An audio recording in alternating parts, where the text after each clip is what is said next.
ये तो आप सभी जानते हैं कि महाभारत युद्ध के अंत में अश्वत्थामा पांडव पुत्रों का वध कर देता है।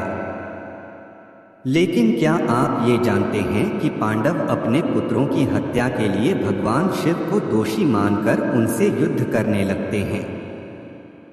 नहीं तो आइए जानते हैं पांडव और भगवान शिव से जुड़ी इस कथा के बारे में।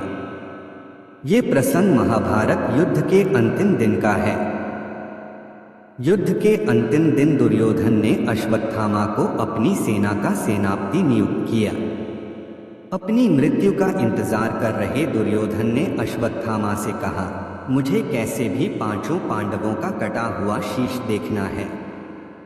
दुर्योधन को वचन देकर अश्वत्थामा अपने बचे हुए कुछ सैनिकों के साथ पांडवों की मृत्यु का षड्यंत्र रचने लगा।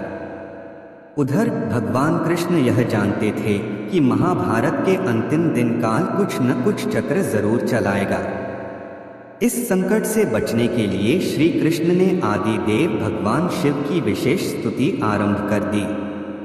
स्तुति करते हुए श्री कृष्ण ने भगवान शिव से कहा कि हे जगत के पालनकर्ता, भूतों के स्वामी, मैं आपको प्रणाम करता हूँ। भगवान, आप मेरे भक्त पांडवों की रक्षा कीजिए। श्री कृष्ण की स्तुति सुनकर भगवान शिव नंदी पर सवार होकर हाथ में त्रिशूल लेकर पांडवों की ओर रक्षा के लिए आ गए। सभी पांडव उस समय शिविर के नजदीक ही स्थित नदी में स्नान कर रहे थे। मध्यरात्रि में अश्वत्थामा, कृतवर्मा और कृपाचार्य तीनों पांडव शिविर के पास आए, परंतु जब तीनों ने शिविर के बाहर भगवान शिव को पहरा देते हुए देखा तो ठिठक गए। फिर उन्होंने भी भगवान शिव की स्तुति वंदना आरंभ कर दी। भगवान शिव तो अपने हर भक्त पर अति शीघ्र प्रसन्न हो जाते हैं, अतः वो उन तीनों पर भी प्रसन्न हो गए। वरदान के रूप में उन्होंने अश्वत्थामा को एक तलवार दी और उन्हें पांडवों के शिविर में जाने की आज्ञा भी दी। फिर अश्वत्थामा ने अपने दोनों साथियों के साथ पांडवों के शिविर में घुसकर धृष्टद्युम्न के साथ पांडवों के पुत्रों का वध कर दिया। इसके बाद वो तीनों पांडवों के कटे हुए शीश लेकर वापस लौट आए। उस समय शिविर में अकेले बचे पार्षद शुद्ध ने इस जनसंहार की खबर पांडवों को दी। जब ये खबर पांडवों ने सुनी तब वो शोक में डूब गए और ये सोचने लगे कि स्वयं महादेव के रहते हुए किसने शिविर में घुसकर हमारे पुत्रों की हत्या की होगी। हो न हो शिवजी का ही ऐसा किया धरा है।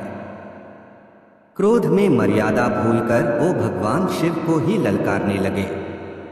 भयंकर युद्ध शुरू हो गया।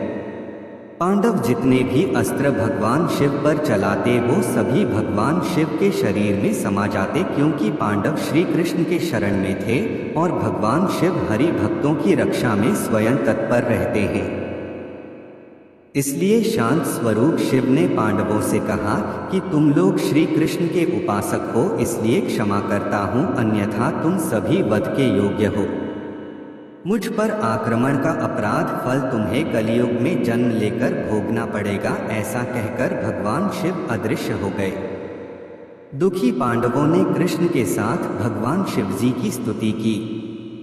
पांडवों की स्तुति से प्रसन्न होकर भगवान शिव प्रकट हुए और उनसे वरदान मांगने को कहा।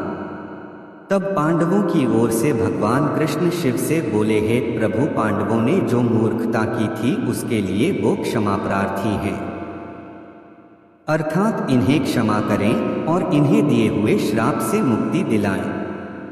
आदि देव भगवान शिव बोले, हे कृष्ण, उस समय मैं अपनी माया के प्रभाव में था, इसलिए मैंने पांडवों को श्राप दे दिया और मैं अपना ये श्राप वापस तो नहीं ले सकता, पर मैं मुक्ति का मार्ग बताता हूँ। पांडव अपने अंश से कलियुग में जन्म लेंगे और अपने पापों को भोग कर श्राप से मुक्ति पाएंगे। युधिष्ठिर वत्सराज का पुत्र बनकर जन्म लेगा।